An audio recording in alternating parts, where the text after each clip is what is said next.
ফারুক আহমেদ আমাদের মুসলিম রেনেসার কবি, আমারটা আসতেছে না। বাংলাদেশের প্রধানতম কবিদের একজন।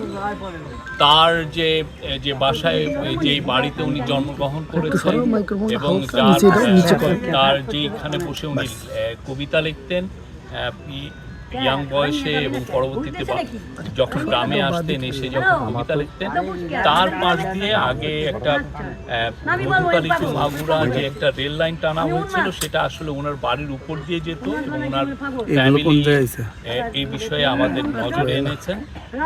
ফ্যামিলি নজরে আনার কারণে আমাদের যে রেলওয়ে এবং সড়ক যিনি অ্যাডভাইজার ফজল কবির খান ওনার কাছে এসছে। এটার ফলে ইন্টারিম গভর্নমেন্টের এখন ডিসিশন, উনি ইন্টারিম গভর্নমেন্টের ডিসিশন যেটার যে প্রজেক্ট ম্যানেজার তাকে জানিয়েছেন যে কবির বাড়ির জন্য কোনোভাবেই এই রেল লাইন টাচ না করে।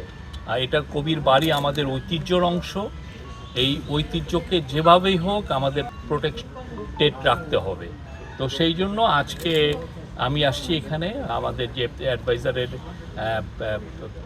নির্দেশ মতো এসে আমরা দেখলাম যে অলরেডি ওনারাও নতুন করে ড্রয়িং করেছেন, অ্যালাইনমেন্টটাও চেঞ্জ করেছেন। ফলে এখন কবি যেইখানে জন্মগ্রহণ করেছেন, কবির যেটা বাড়ি তার থেকে এখন 50 ফিট দূরে দিয়ে রেল লাইন যাচ্ছে, উপর দিয়ে রেল লাইন যাচ্ছে, নিচেও টাচ করবে না।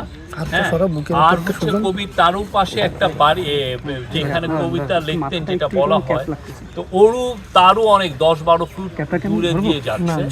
তো ফলে এই পুরো বাড়িটাই প্রোটেকশন থাকবে এবং বাড়ির চারপাশ দিয়ে বাড়ির পাশ দিয়ে দেয়ালও টেনে দেওয়া হবে, যাতে এই ঐতিহ্য আমাদের মুসলিম রেনেসার কবি ফারুক আহমেদের বাড়ি যাতে পুরোপুরি প্রোটেক্টেড থাকে, ঐতিহ্যের সাথে সংরক্ষিত থাকে।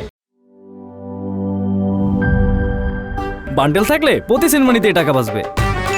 বিকাশ সেনমানি বান্ডেল কিনে জিতুন প্রতি লেনদেনে।